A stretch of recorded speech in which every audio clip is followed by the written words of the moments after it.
Hello everybody, it's time to do the weekend video. Get ready. Well,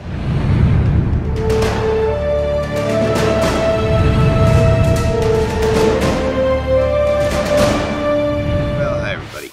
The last video I did was called Fear of True Grace, and it's gotten a few comments, and there are two comments actually that are from the same person in there that are very lengthy, and their whole problem with my video about fear of true grace was I said that uh, there is nothing you can do to receive God's grace, and I included in a list of things to do to receive God's grace as believing.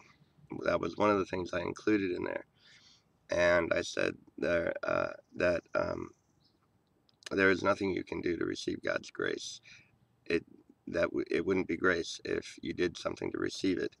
And so basically, um, essentially is I am indeed saying that belief or not believing in Jesus Christ, uh, neither of those uh, will bring you to God's grace.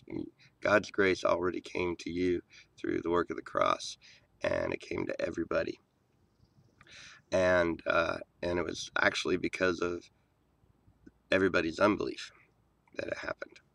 So um, the person who commented in those two lengthy comments, I'm going to try and explain this because they cited the belief issue, and they said you deny Jesus's words, and no, we don't. We very much have pointed out Jesus's words. Mike did an entire series called The Mystery of Unbelief, where he goes through all of that requirement to belief, because um, what this person quoted was John chapter 3 verse 18, wherein it says, he who believes in me is not condemned, yet he who does not believe is condemned already. And he's saying that at the time he's saying that at the time he's saying those words, he who believes at the time he's saying this is not condemned, and he who does not believe is already condemned at the time he said this. And basically, if you read, this is John's gospel, was the theme of his gospel throughout his gospel was the requirement to believe. And all the way from that chapter, if you read in context all the way through to chapter 12, you'll find that John says at the in verse 38, John something clicked with John. He realized nobody believed. And then he realized why they didn't believe. And it was because, according to the scripture in Isaiah, it says that God would blind their eyes and stop up their hearts, or harden their hearts. In another verse, it says that God would blind their eyes and stop up their ears. In both cases, is so that nobody would believe. And so Paul actually also talks about that whole blinding in Romans chapter 11. He talks about how God blinded everybody so they would not believe, and so that he could conclude everybody in unbelief, so that he could have mercy upon all. See, the only way we got God's mercy was because nobody believed, and he wanted it that way so he could make a blanket declaration of justification of all and have mercy upon all. That was why he did that. Now, the same person also mentions that we take things out of context when we say that all who were condemned in the first Adam were raised to righteousness or justification or life in the last Adam. Paul says this a couple times, and that actually we don't take that out of context. We leave it completely in context.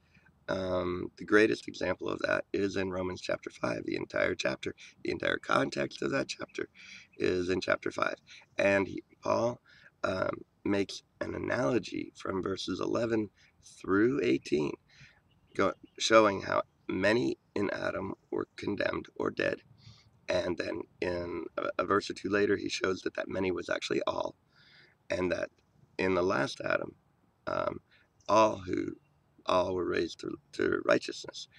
He says many were raised to life or to righteousness, and that same many is the same many who were dead in Adam. So that means all were condemned raised to life in the work of Christ. And Paul even says in verse 18, it was all. All are justified. All are justified. So it's completely in the context of chapter 5, especially in the context of that massive statement in chapter 5, verses 11 through 18, totally in context, not out of context. Um, this commenter also says that Mike doesn't teach in context, which is ironic considering that Mike is actually the only Bible teacher I know who does completely teach in context.